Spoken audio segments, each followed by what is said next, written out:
Hello there, welcome. Today I'm going to talk about two films with violent in the title, both from the 70s. So we've got Violent City, Charles Bronson film, and I forgot to change the background. And you've got Violent Streets, right? And I'll get to both these in a second. I'll change the background because I'm a tube. So give me a second. I am a little lunatic here. And so image, right. This will only take a second. Yes.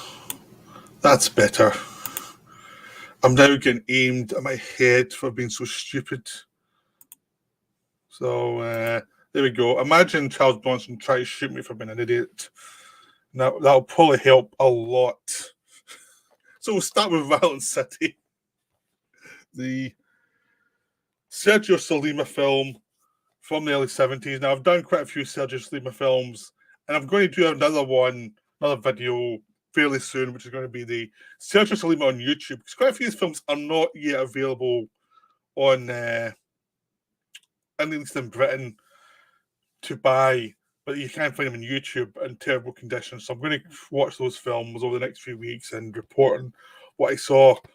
But this one is just recently released, the Italian collection from Me2Keep Films. It's a nice little package. You get commentary, you get interviews.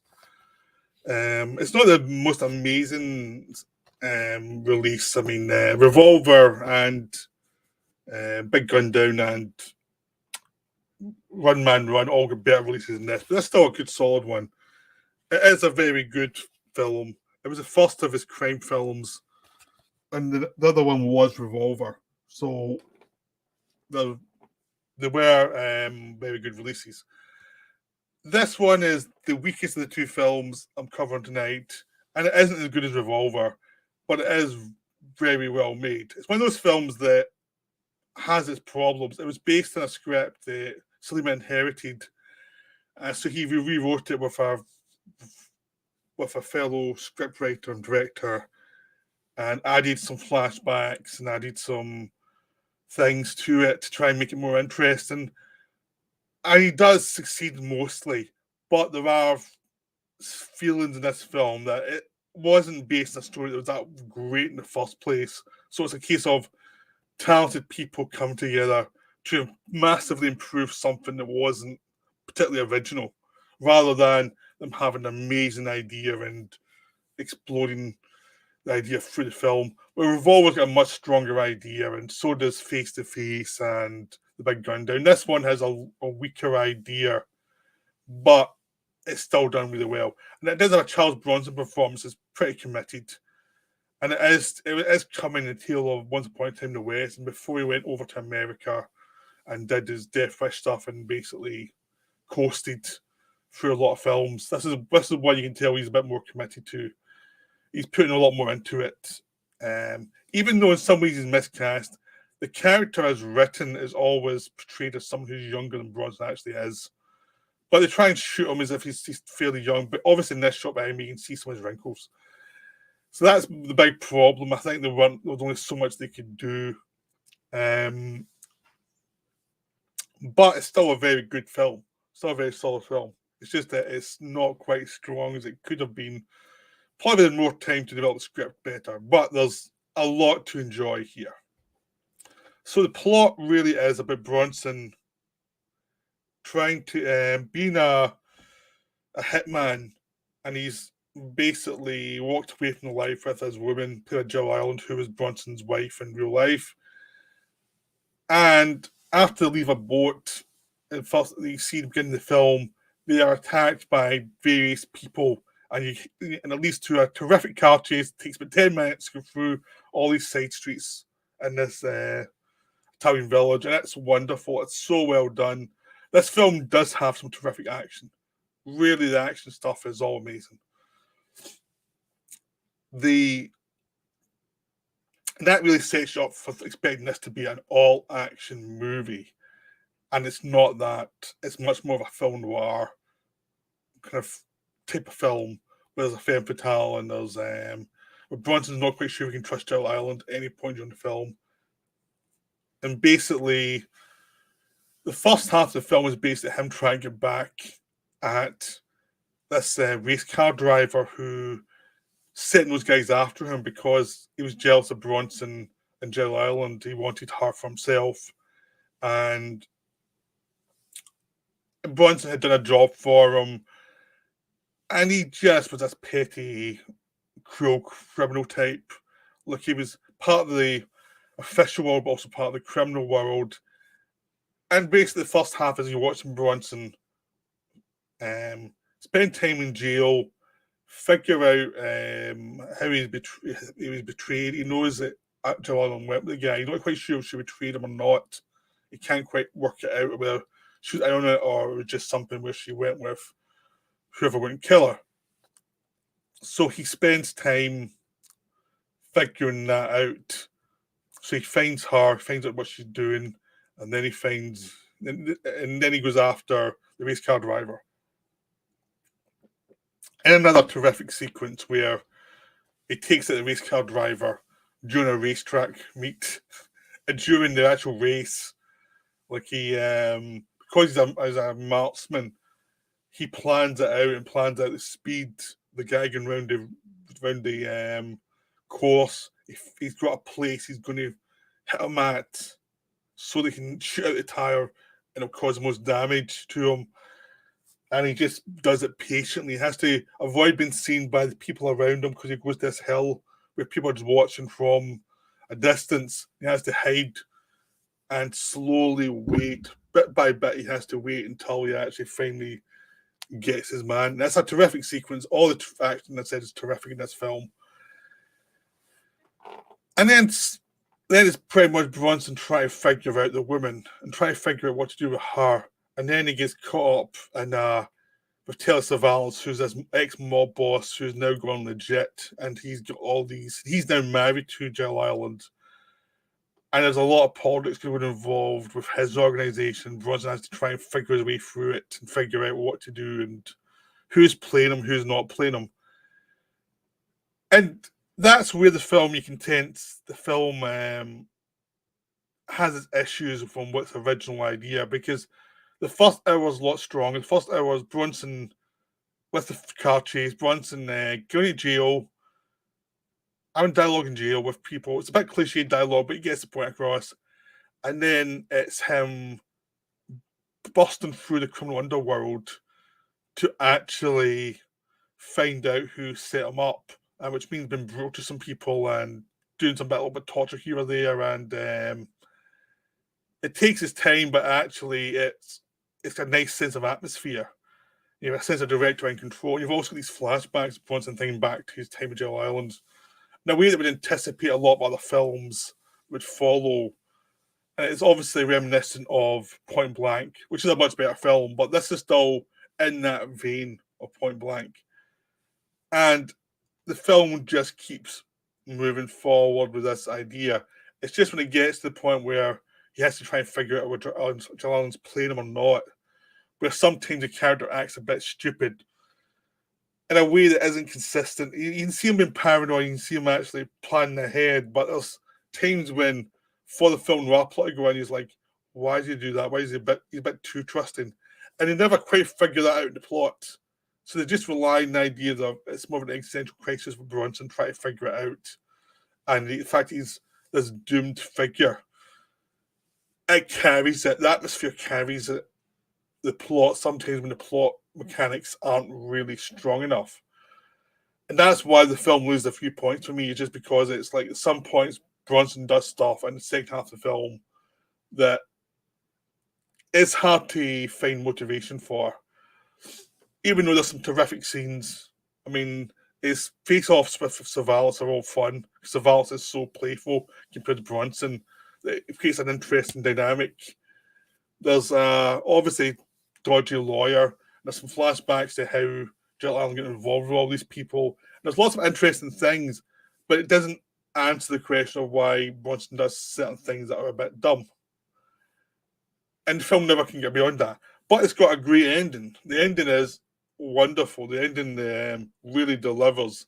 So it actually makes up for the flaws in the plotting because dynamically, the way it's directed, the way it's framed, the way the Ennio Morricone scores in it all the way through, it gives us a driving feeling.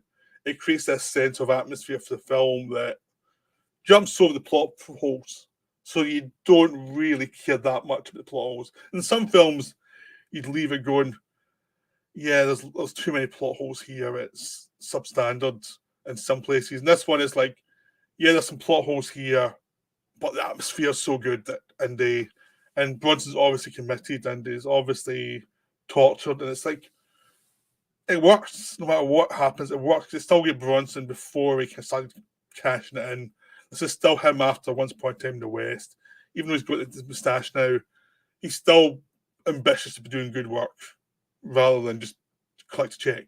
So it is one of those flawed films by a very good director that, you know, you wish they had a bit more time to finesse certain things in the second half, but it's still really good. Now we're on to Violent Streets, which with Violent City shares one thing, is this propulsive sense of doom and things are not going to work out. So Violent Streets is it's directed by, and now here's another butchering, Hideo Gosha, who also directed a bunch of other films. He also directed for TV. He did Three Outlaw Samurai as well, which is a famous film. Which is a now famous film, but at the time it wasn't. But now it's been appreciated over time. And this is a wonderfully brutal yakuza movie taking place. Maybe the same company made Battles Without Humanity or Honor, and you know, same company, same outlook of cynicism. But this director came from, as is pointed out in the extras, he came from a much more traditional, you know, he did samurai films that were more program samurai, but they weren't cynical. So he was trying to jump into a new world where the most cynical look at yakuza was now in effect. So he really went for it, but he still keeps this idea of something's been lost in the past. So it's kind of a film that's been caught between two different types of yakuza film, and that's what gives it its heft. So the lead character is played by an actor who was once a yakuza guy, and he's a lack of sentimentality in his actions and his reactions, and then as a general playing of the part that rings true, and it creates this sense of danger throughout. Even though he's not doing anything, you get a sense that the guy can take care of himself. So he's an ex-yakuza who spent time in jail, and we came back out of jail. They gave him a club to run, and acknowledged that he'd done his bit for them. So, and the organisation changed in a way, and it was less focused on crime. So there wasn't a place for him. So they gave him a club to run, and his group, the group he led, the clan he led, has been disbanded, and they've all gone to find proper jobs. And he's basically putting around this club called the Madrid, which has a lot of clientele, and it has a lot of like foreign bands in playing, and he seems content enough. In the background to this, there's a war brewing between the Tokyo Yakuza, he's living in Tokyo, district in Tokyo, and the Yakuza from Osaka, which are now growing well beyond any other Yakuza and are now wanting to take over Tokyo. But he's trying to keep out of it. But because of where his club's situated, he can't, because they want the Tokyo Yakuza want the club back. And he's like, I'm not giving you it back. You gave it to me. And they're saying, yeah, but we've got illegal holdings on it. He goes, I don't care. I'm not giving away the club. So there's tension there. There's tension between these two different clans. And you've got another Yakuza protagonist who's frustrated by his own team will not actually fight back against Osaka. So you've got all these tensions between a guy trying to keep his club and another guy trying to keep the Tokyo Yakuza working because they've all become corporate. And you've got the other tension of the our lead character also lost the love of his life to the head of the Tokyo Yakuza. He hates him. So there's lots of tension points here. So he's now got a new lover who he mistreats. And because there's a lot of people here who have a lot of anger issues, a lot of frustration. And their first third is this sense of the build towards the explosions of bad decisions. So you're starting to see everybody's mistakes, everybody's weak points, and why no one's happy, everyone's miserable. And you get a sense that this thing's going to go wrong. Everything's going to go wrong here. And eventually it's how that builds up and how it becomes something that is a problem for everybody. So there's a kidnapping early on after the build up of this pop singer who's controlled by the Tokyo Yakuza. And that plot line ends up bringing in the club owner and everyone else involved in Tokyo Yakuza in interesting, complicated ways where people make horrible mistakes and also sometimes act smart, sometimes act stupid. And it leads to lots of different crossings of paths of different people and lots of violent scenes. There's 2 violent scenes in a chicken factory that are amazing. I'm not going to say anything else about. They're just amazing. But there's other action scenes that are also nice and brutal and just, to the point. They're done by someone who knows what he's doing and he knows he doesn't need to throw in tons of gore for anything. He just needs to show dramatic cause and effect. So when the actual violence happens, it is brutal, it is effective, but it's not lingered upon. But also, there's a sense of emotional cost for each character as they make decision after decision. And as the decisions can cause effect of other decisions that are suddenly forced upon them as more and more goes wrong for these people, and eventually everything just goes to hell. And it is a tragedy as people just start to lose their lives for decisions they didn't even make. And you start to get a lot of eccentric characters pop up. There's a gun maker. There's not many guns in Japan. So there's a gun maker who, if you know the Battles for Humanity or Honor, you'll recognize the lead actor from that. And here, having a fun little cameo, play a completely different character.